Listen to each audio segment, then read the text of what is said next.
Good morning students. आज इस नए वीडियो के माध्यम से हम लोग एक नए चैप्टर की शुरुआत या यह कह लीजिए एक नए कार्यक्रम के तहत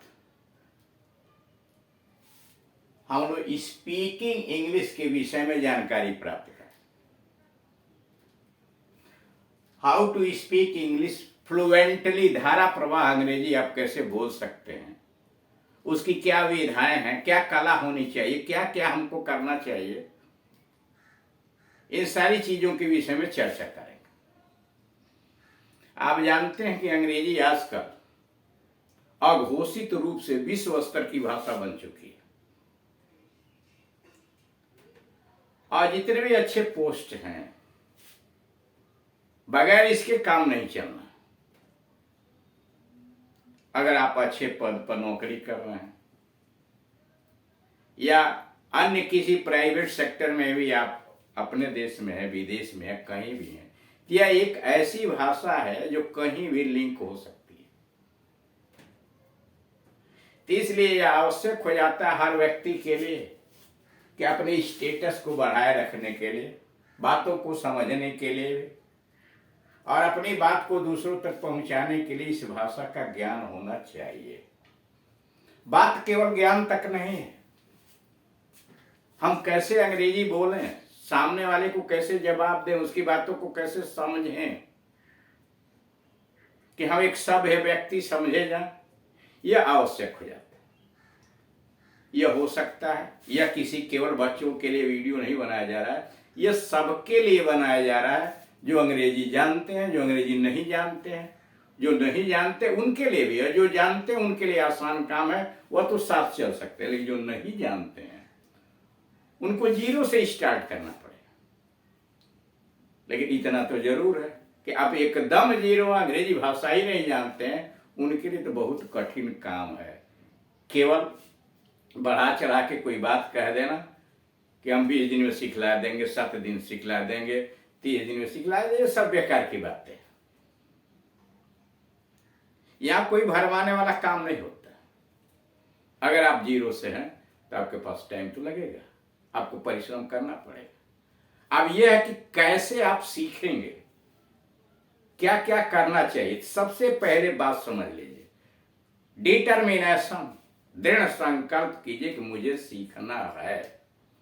कोई भी चीज हो, चाहे वो अंग्रेजी स्पीक में बोलना हो या किसी भी उद्देश्य के, पहले डिटरमाइन तो कीजिए, अपने आप को दृढ़ संकल्प कीजिए, आयरन वेल बनाइए, मैं सीखूंगा, मैं करके छोड़ूंगा। और इसीलिए आप देख रहे हैं, कहावत है, well begun is half done. मतलब पहले डिटर्मिनेशन कीजिए और जो उद्देश्य आपने दृढ़ संकल्प किया उसके लिए प्रयत्न कीजिए। उसमें कितना प्रयास लगेगा, कितना आपको श्रम लगेगा, क्या टाइम लगेगा, ये तो आपको करना पड़ेगा। और इसके लिए आवश्यक है सबसे पहले दृढ़ संकल्प और तब प्रयास, और प्रयास के साथ साथ बार बार लगातार प्रयास, उसका रिवीजन, उसको दोहराना, उसको प्रैक्टिस में लाना, व्यवहार में लाना। केवल थियरी से काम नहीं चलता है। सैद्धांतिक रूप से आप वाक्यों को जान लेंगे, अंग्रेजी भाषा को समझ लेंगे, आप पढ़ सकते हैं, समझ सकते हैं, लेकिन जब तक वास्तविक लड़ाई के मैदान में नहीं आएंगे, सामने वाले से बातचीत नहीं करेंगे, तब तक आप सफल नहीं माने जाएंगे। बहुत सारे लोग बहुत सारी चीजें जानते हैं लेकिन अपनी बातों को एक्सप्रेस नहीं कर पाते, अभिव्यक्त नहीं कर पाते। कम पढ़ा लिखा व्यक्ति अपनी शैली के माध्यम से, रोचकता के माध्यम से और शिष्टता के माध्यम से, शिष्टाचार के माध्यम से, शिष्ट भाषाओं से आगे निकल जाता। तो इसलिए आवश्यक है कि हम पहले दृढ़ संकल्प करें कि मुझे अंग्रेजी सीखना है। केवल बोलना नहीं, बोलने के साथ साथ अंग्रेजी सीखना है, समझना है, लिखना है, ये सारी बातें। अंग्रेजी बोलने के लिए आपको पढ़ना तो पड़ेगा, बात जो लिखी गई है समझना पड़ेगा, दूसरे के द्वारा कही गई बातों को सुनना पड़ेगा, सुनने के बाद उसका मतलब समझना पड़ेगा। ये बहुत सारी बातें हैं। रटना पड़ेगा, बातों को समझना पड़ेगा। देखिए, होता कुछ नहीं है, कुछ ऐसे छोटे छोटे फ्रेजेज हैं, वाक्यांश है, छोटे छोटे वाक्य हैं जिनका प्रयोग हम बार बार टॉकिंग के अंतर्गत करते हैं, और धीरे धीरे जब हम उसको अभ्यास के माध्यम से धारा प्रवाह बोलना शुरू कर देते हैं। हम आज इसकी शुरुआत कर रहे हैं। शुरुआती दौरान के अंतर्गत आप जानते हैं कि देखने में, कहने में अंग्रेजी भाषा बड़ी अशिष्ट लगती, क्योंकि विदेशी भाषा है और हम लोग हिंदुस्तान के रहने वाले हैं, तो हम लोग को उल्टा तो लगेगा। हम हिंदी भाषी क्षेत्र के हैं, हमारी जीभ जो है हिंदी की तरह से टूटी हुई है। एक तो प्रोनाउंसिएशन का मतलब हमारे, यानी वो जो उच्चारण होता है वो अधिकांशतः गलत होते हैं। कारण यह कि हमारी जीभ हिंदी की तरह से टूटी हुई, तो हम उसमें जब भी उच्चारण करते हैं इंग्लिश का, तो हिंदी का लय जो होता है वो मिक्स कर जाता है। फिर भी कोई भी व्यक्ति किसी भी क्षेत्र में पूर्ण तो नहीं हो सकता। हाँ, अधिकतम कुशलता प्राप्त करने का प्रयास करता है। हम कितना अच्छे हो सके उसमें, इसके लिए प्रयास करते हैं।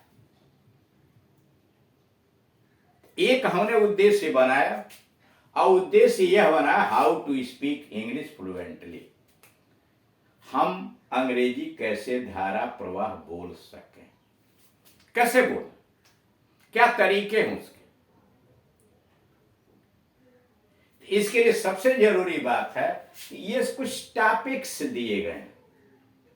पहली बात, well begun is half done, मतलब किसी कार्य को अगर अच्छी तरह से आपने शुरू किया, विधिसंगत तरीके से प्रारंभ कर दिया, तो समझिए आधा कार्य आपका हो गया, आधी सफलता आपने प्राप्त कर ली। बताया ना कि पहले डिटरमाइन तो कीजिए अपने आप को, दृढ़ संकल्प कीजिए, फिर उसके अनुरूप उस कार्य पर लग जाइए, प्रयास कीजिए, प्रयत्न कीजिए, और फिर बार बार उस प्रयत्न का अभ्यास कीजिए, प्रैक्टिकली अपने आप को जोड़िए, आप दक्ष हो जाएं किसी भी क्षेत्र के अंतर्गत। कुछ भी इस दुनिया में असंभव नहीं है।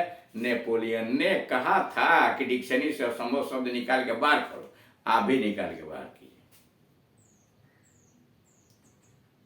तो सबसे पहले इसकी शुरुआत कैसे हम करें, अच्छी करें, तो देखिए इसमें कुछ टॉपिक्स है। रीडिंग को पढ़ना, अंग्रेजी पढ़ना, मतलब उच्चारण से आपको आना चाहिए।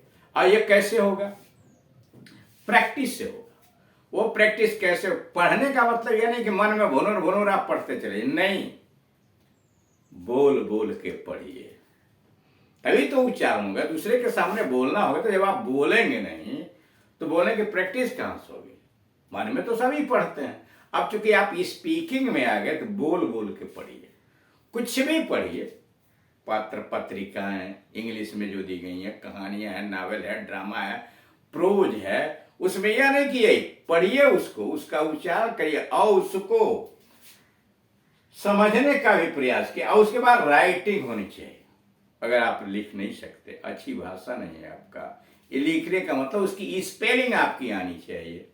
जो शब्द, जो वाक्य, जो फ्रेजेस आपने रटा है या समझा है, उसको लिखना भी तो चाहिए। आप कुछ सुने हैं तो उस बात को लिखें, तभी तो वो आपका होगा। दिमाग में बैठाइए, दिमाग में बैठाने के बाद लिख के प्रैक्टिस कीजिए, वो आपका अपना ज्ञान हो जाए। फिर उसके बाद लिसनिंग, वीडियोस के माध्यम से या दूसरा कोई बोल रहा है उसके माध्यम से सुनिए, ध्यान से पहले उसको सुनिए। सुनने के बाद अगर यह लगता है कि बात भूल जाएगी तो लिख लीजिए, लिखने के बाद उसको पढ़ लीजिए और तब उसे बोलने का प्रयास कीजिए।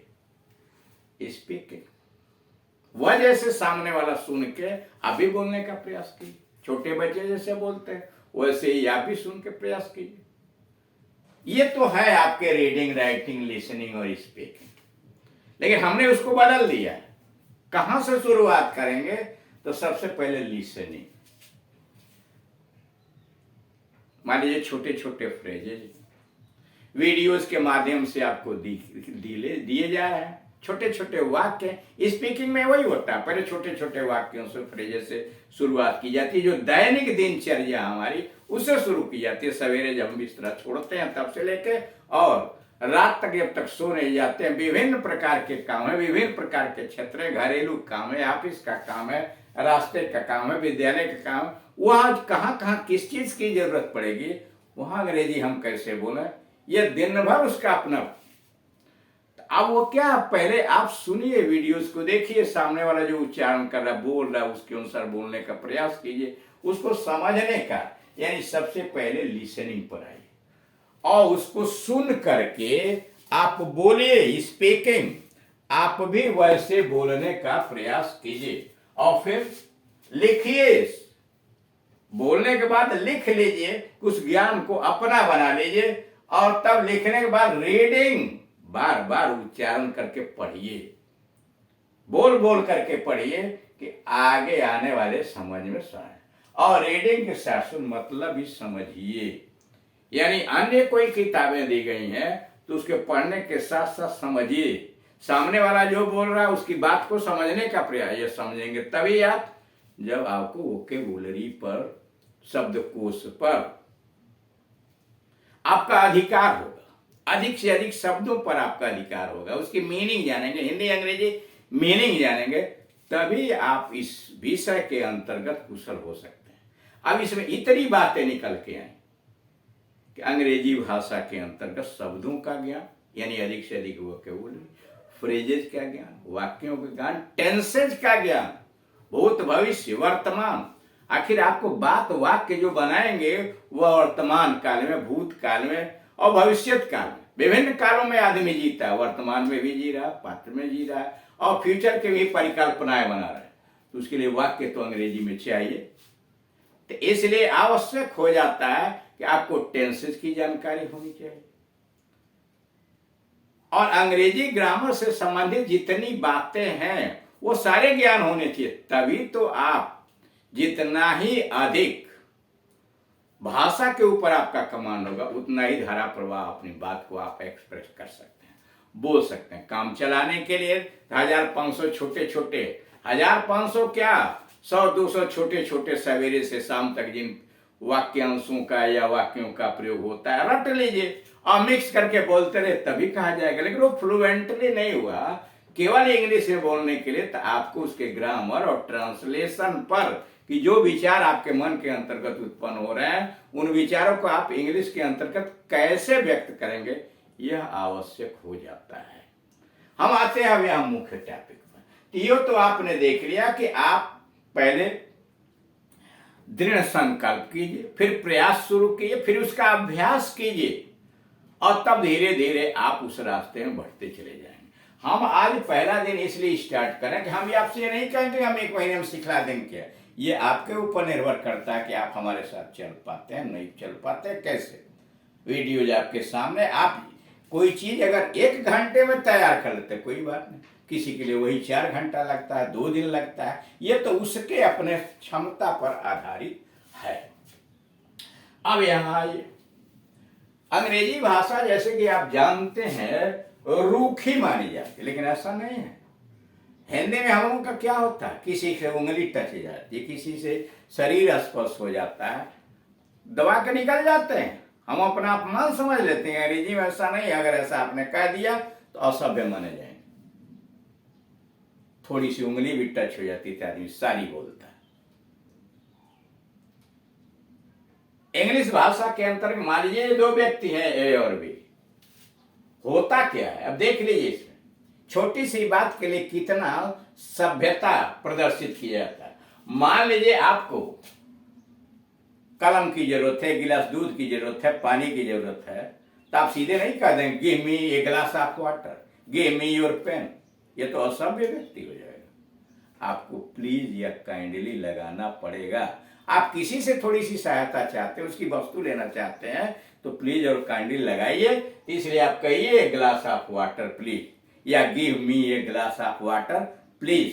प्लीज या काइंडली होना चाहिए, तभी आप सभ्य माने जाए। अब मान लीजिए वैसा नहीं है कि सामने वाला बी से हम ए ने मांगा please give me a glass of water, तो उसने कह दिया टेक इट। असभ्य, टेक इट नहीं, विथ ग्रेट प्लेजर, बड़ी खुशी से ले लीजिए।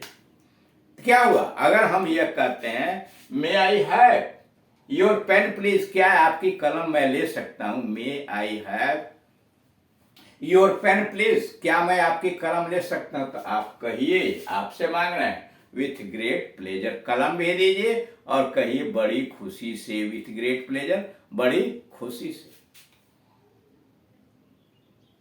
विथ ग्रेट प्लेजर का मतलब क्या हुआ? बड़ी खुशी से आप ले लीजिए, यानी खुशी से। देख रहे हैं? अब यहां ऐसा नहीं है कि आपने कलम दे दिया, अगर ये चुप लगा गया तो ये सब माने जाएगा। आपका उसने काम किया, आपकी सहायता किया, तो कम से कम 60 में थैंक्स बोलिए या थैंक यू बोलिए। लंबे चौड़े में बोलना तो थैंक यू वेरी मच या many many thanks to you. यानी इसमें से कुछ भी आपको कहना ही कहना पड़ेगा, तब आप सब व्यक्ति कहे जाएंगे। यानी आपका कोई काम किसी ने किया है तो उसे धन्यवाद दीजिए, थैंक्स, थैंक यू या थैंक यू वेरी मच या many many thanks to you. ठीक। अब देखिए, जिसने आपको कलम दिया या आपको पानी दिया, अब उसकी जिम्मेदारी लास्ट में बनती है कि वह चुप नहीं लगाएगा, अब वह कहेगा इट्स ऑलराइट, सब ठीक है, या नो मेंशन, कोई बात नहीं है, नो मेंशन, कोई बात नहीं है, इट्स फाइन, सब ठीक है, माई प्लेजर, मेरी खुशी है, या साइड में वेलकम कह लीजिए, यू आर वेलकम कह दीजिए, सीधे वेलकम या यू आर वेलकम।